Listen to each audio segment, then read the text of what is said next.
He proposed that each electron has a particular amount of energy, so it can jump back and front through the energy shell.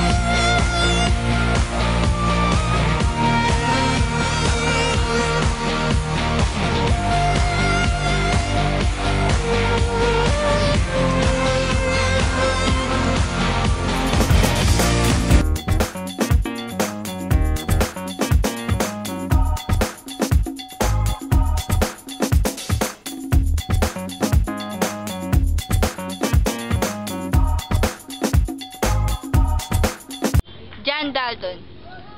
He discovered that all matter is made of small particles called atoms. They can't be created, destroyed, or divided into smaller particles.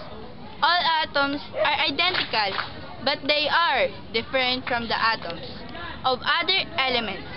Compounds occur when atoms of different elements link together.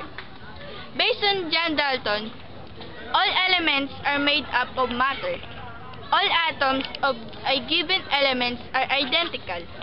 In a compound, elements are different from each other. Law of definite composition, law of multiple proportion.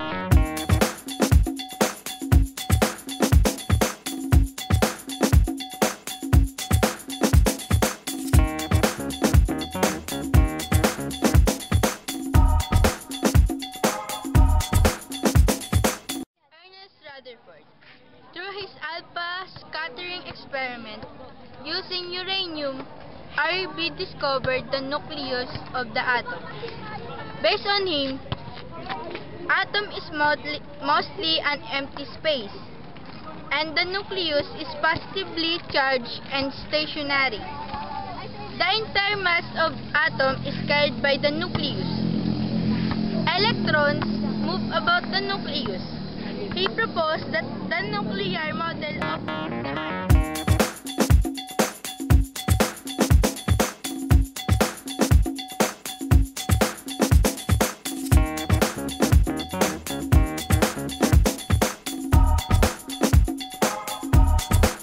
J.J. Thomson. He found that all atoms have subatomic particles called electrons. He also noticed that the electrons are surrounded by the nucleus. It was later called the model of the Rosen bonds. He researched on the cathode ray tube and discovered the negatively charged subatomic particles, the electrons.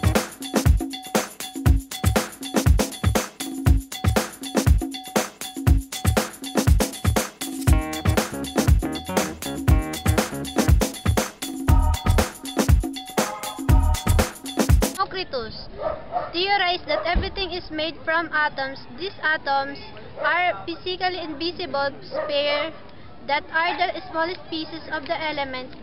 They thought that there was an unlimited number of atoms as well as an unlimited variety of atoms.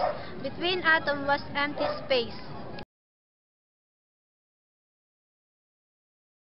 Aristotle. He argues against and believes that all matter is made up of different combinations of earth, air, fire, and water. Aristotle's view influenced the next 2,000 years until the development of the atomic theory overthrew this ancient discovery.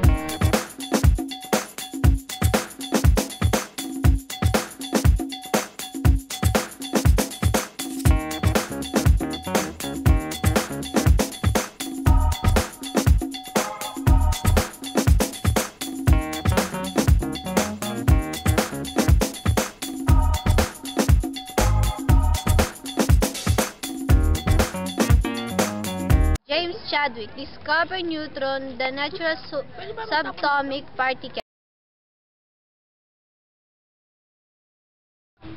Leucippus believed his intuition that there must be ultimate particles that could not be further divided.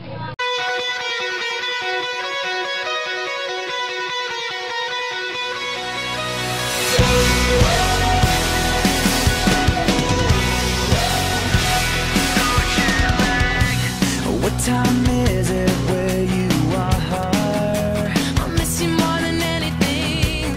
Back at home you feel so far.